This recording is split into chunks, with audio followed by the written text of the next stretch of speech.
Okay, so this lecture is going to take actually information from a number of different chapters, and we're going to talk about really the application of some of the things we've learned in cellular function, including transcription and translation. And we have been able to manipulate these processes, enzymes, functions, DNA, RNA, all that to create a lot of molecular and genetic applications. And this falls under the umbrella of biotechnology. So generally, biotechnology is referring to, again, genetic manipulations or molecular manipulations, which affect biological processes, which we have talked about. So we'll go through a list of these, and then we'll also talk about some of the cell cycle. We'll refer back to the cell cycle and talk about errors that may occur which cause cancer. All right, so understanding how biotechnology was first really successfully used, fundamental to that is understanding recombinant DNA. Okay, so this is DNA which is spliced together from two different sources. Generally, this is done in small prokaryotic organisms such as bacteria, but it's starting to be more understood to where you can now apply it to more complex organisms, eukaryotes and mammals and humans. So this is made possible by the use of restriction enzymes and restriction endonucleases. They basically have the same function where they can cut DNA at specific sequences, and they don't cut it evenly. So usually they cut it, they split the two different sections after they cut it, and it gives it these sticky ends or these exposed segments of DNA, which can then bind to other nucleotides. So they're splitting some of those hydrogen bonds and making them available. What you are allowed to do then with this technology is you could take another fragment of DNA, and as long as those sticky ends match, those could then be inserted into that original strand of DNA. So now you have two DNA fragments being spliced together, making recombinant DNA. And those blunt ends can then be joined. The final then product of this, or what you need to end, is you need those phosphodiester bonds to be rejoined. And so DNA ligase is important for that.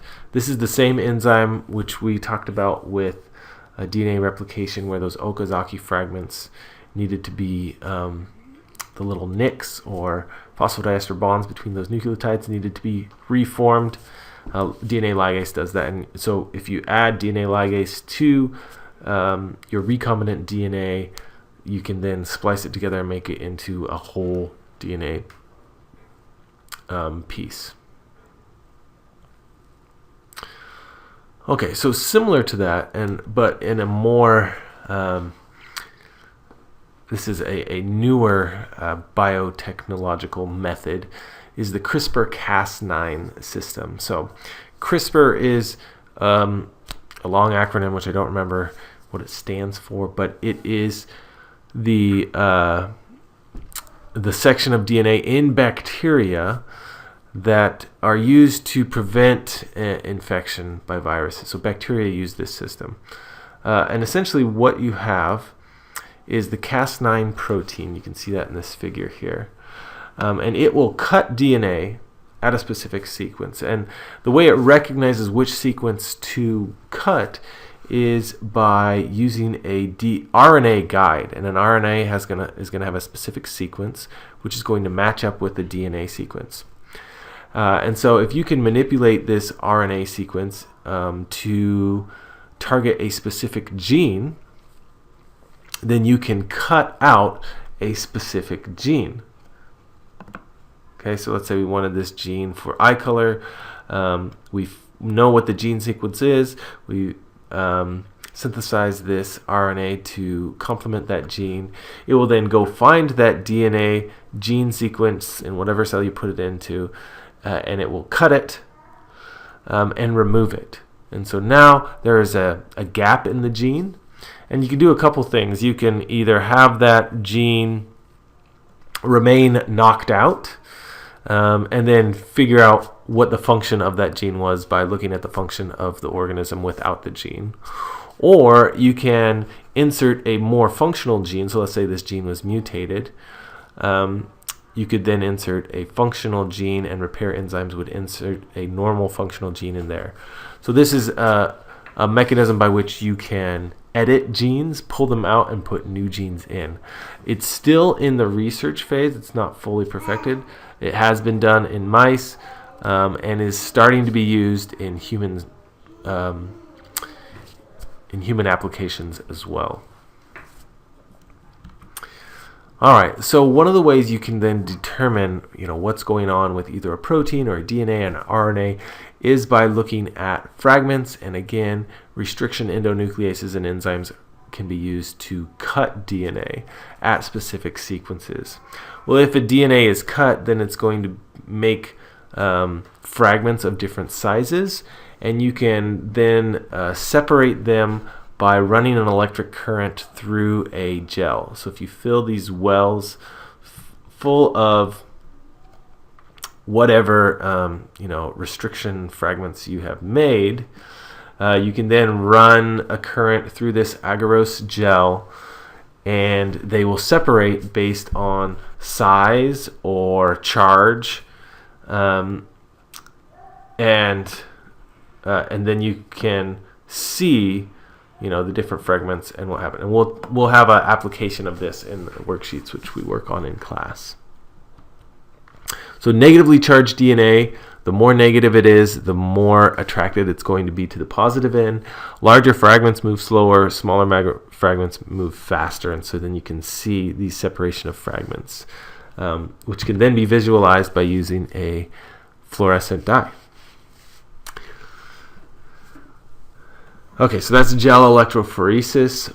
One important thing which occurs in bacterial cells is a process called transformation, where new DNA or foreign DNA from an outside source is put into a cell. And we talked about this when we talked about different experiments looking at DNA, and this is how they came to discover that DNA was the molecule of hereditary genes.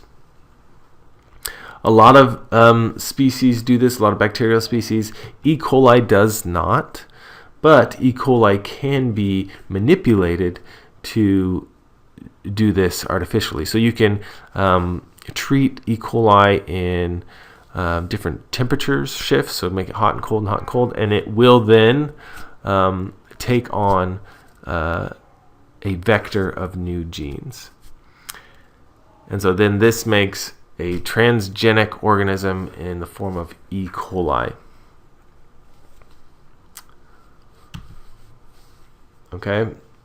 Transgenic organisms then have DNA from multiple sources. So a clone then, which is a genetically identical copy, can be made through this process of what's called molecular cloning. So we're not making a clone of an individual, but we're making clones of genes. Okay, so in order to go through this process of molecular cloning, you first need to isolate a specific DNA sequence. Usually this is a gene that codes for a protein. It's sometimes just called gene cloning. And again, E. coli is used because you can manipulate E. coli to take on DNA to go through the process of transformation. What you need to do that, though, is a vector which carries the DNA in the host and then replicates in the host.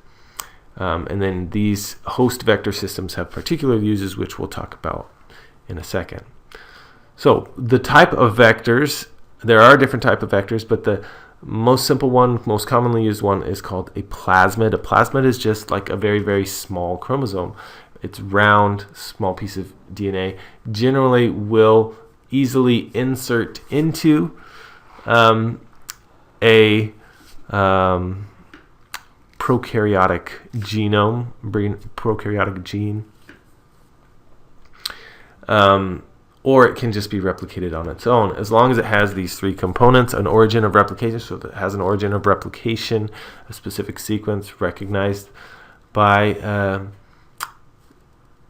DNA enzymes to replicate it. It can do that. A selectable marker. Okay, so this is something put in that plasmid to make sure that you can see if it's there or not. So that's important for knowing if it worked. And multiple cloning sites, which are specific sequences of DNA nucleotides where restriction enzymes can cut and insert genes. Okay, so a plasmid vector is most commonly used.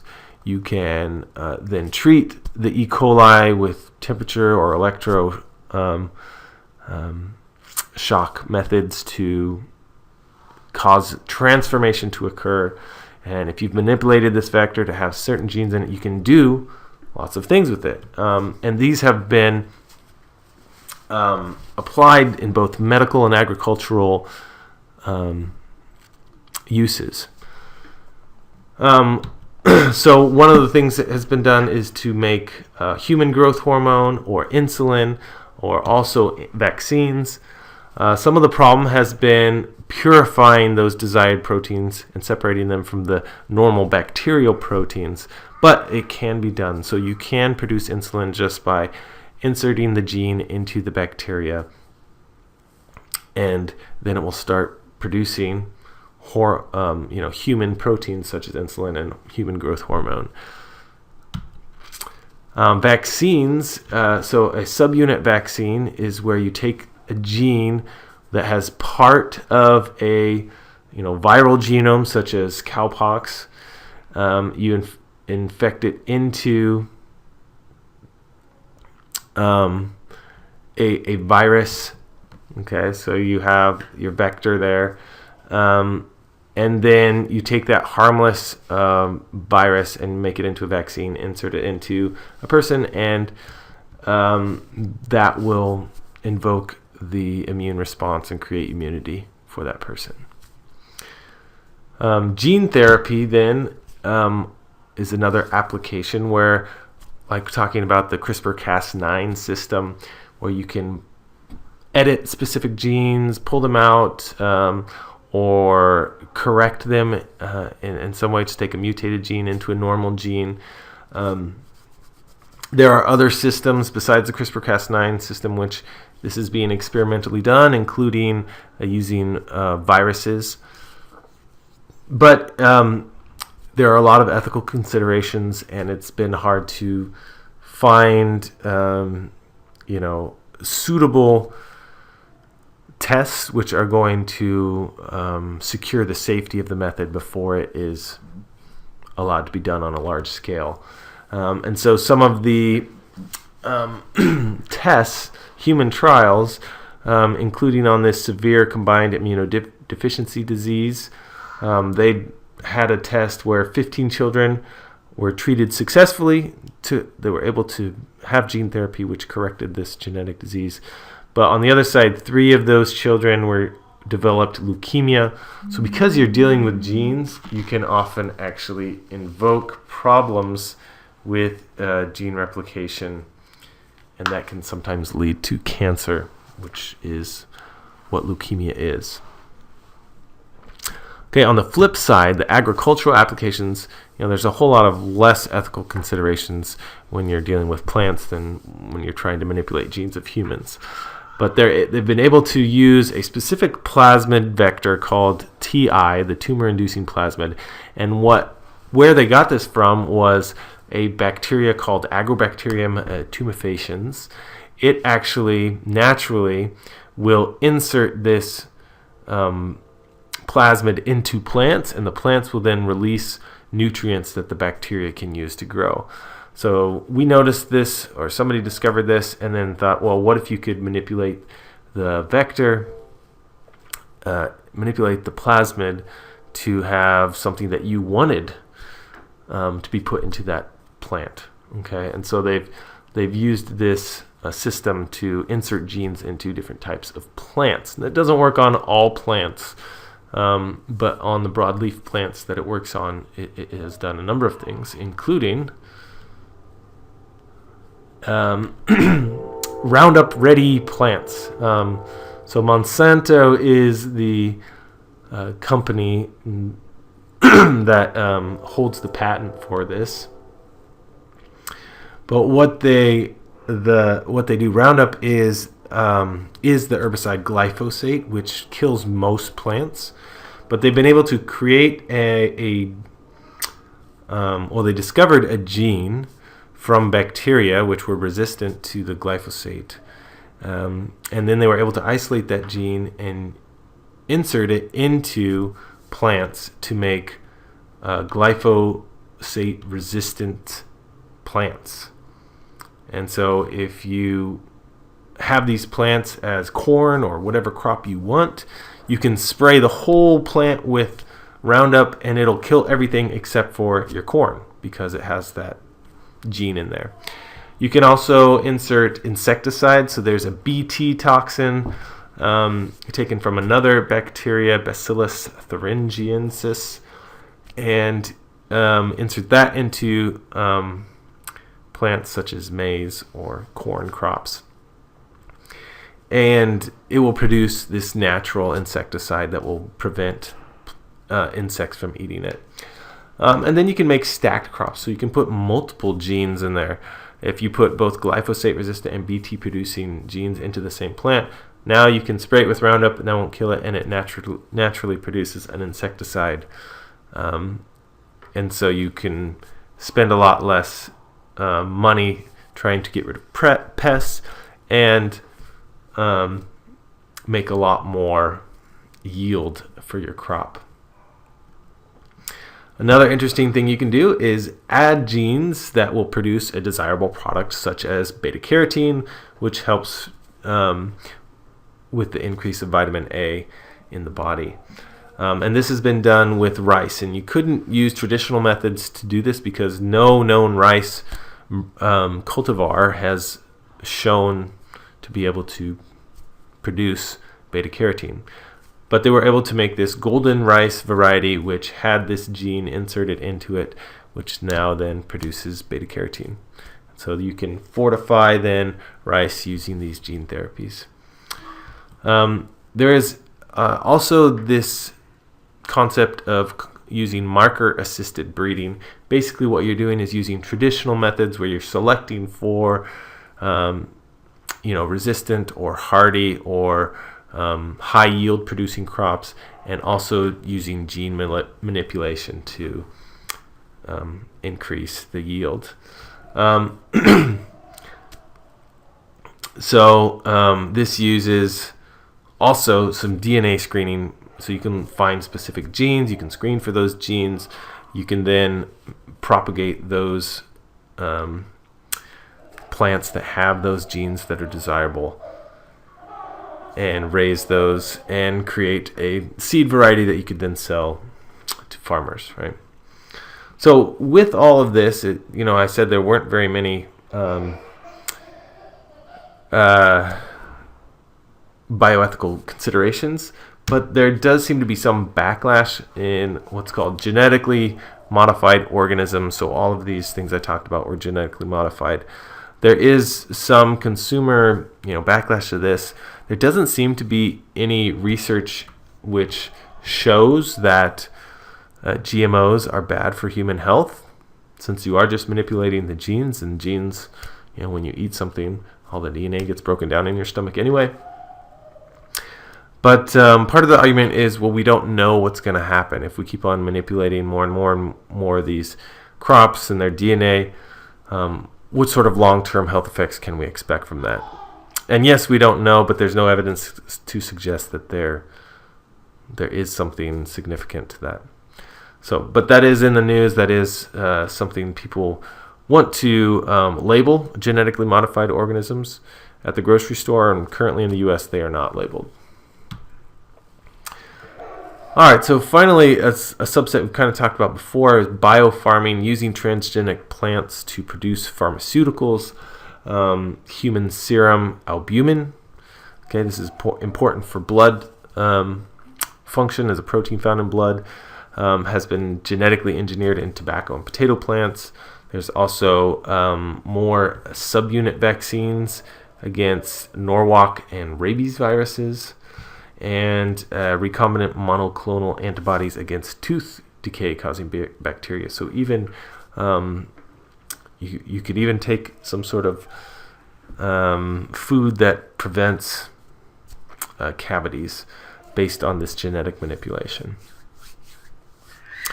Okay, so kind of breaking away, something slightly different than that is the use of stem cells for research. Stem cells are undifferentiated cells that can become any different type of cell in the body. Originally, they were harvested from unused embryos, which were left over from in vitro fertilization.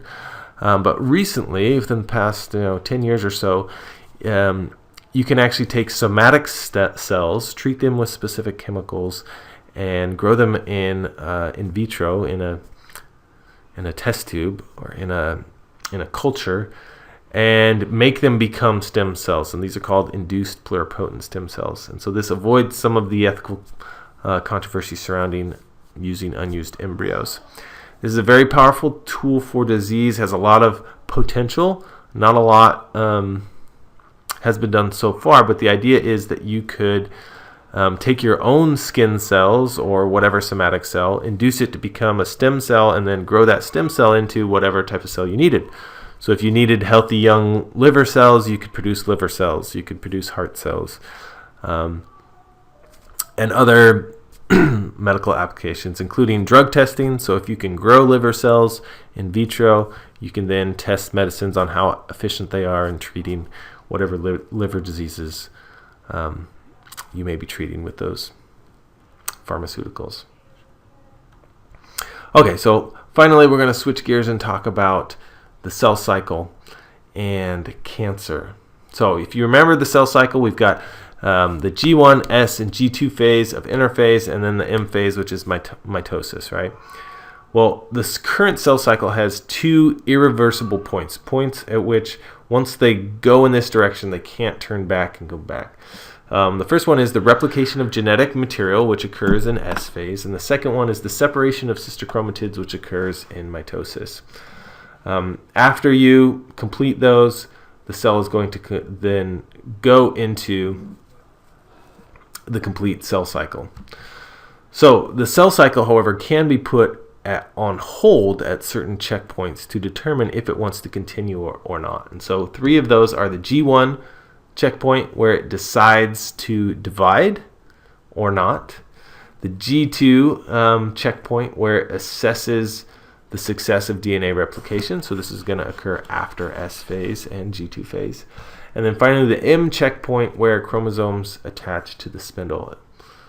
So what this looks like really is, let's say you get to this first checkpoint, the G1 checkpoint, and at this point you're going to determine whether or not the cell is ready to go through mitosis and commit to replication and mitosis, or stay in this functional G1 phase.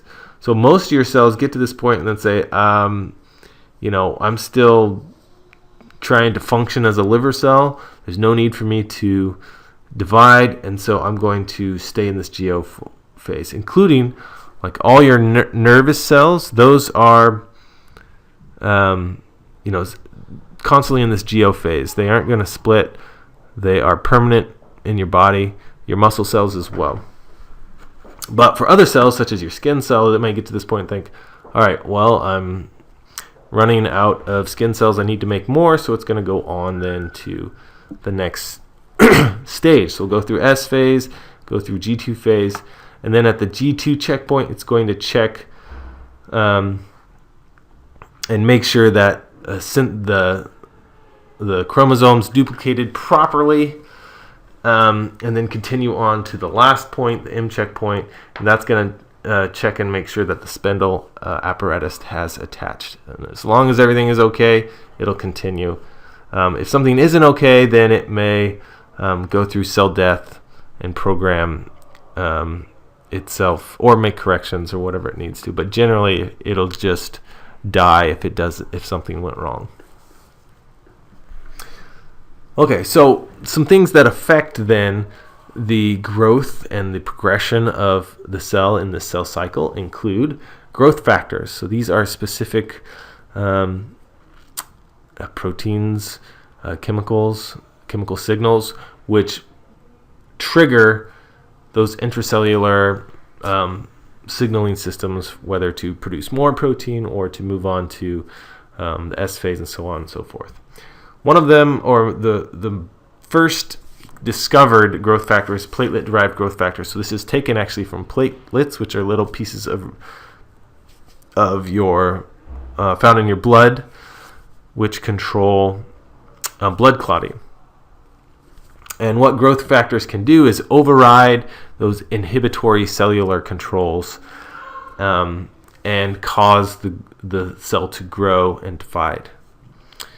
So what happens in cancer is you have uncontrolled cellular growth or uncontrolled cellular division. Essentially, those checkpoints or that cell cycle control, which we talked about before, is messed up. And there are two kinds of genes that can disturb this cell cycle when they are mutated, including tumor suppressor genes and protooncogenes. All right, so tumor suppressor genes, the best example of this is p53, which plays a significant role in the G1 checkpoint. So p53 protein, controlled by this gene, monitors the integrity of DNA as it's replicated. So if there's DNA damage in the genome, the protein produced by the p53 gene then inhibits the cell cycle and causes that cell to die. And so it can't perpetuate whatever mutation it has. But if the p53 gene is damaged itself, then it won't be there to inhibit, and then that DNA damage will get perpetuated, and you may then have continual mutated cells growing and replicating within your body. They found that p53 is absent or damaged in many of the incidences of cancer. So p53 is a gene found in everyone. If it's functioning normal, then it prevents cancerous cells from forming. So that's a tumor suppressor gene. Protooncogenes, however, are normal cellular genes that become cancer genes or oncogenes when they are mutated. Many of them code for these growth factors or proteins that stimulate cellular growth and division. And so there are different ways in which they can be mutated, but all of them will result in either too much of that growth factor or a hyperactive or degradation resistant protein that causes uncontrolled cellular growth. And generally only one copy of them needs to undergo this mutation for that division to take place, because it can then be amplified throughout the generations. So some of these proto-oncogenes include, there's one called BRCA1 and BRCA2 that have been identified and are associated with breast and ovarian cancer, and so you may have heard of them in the news.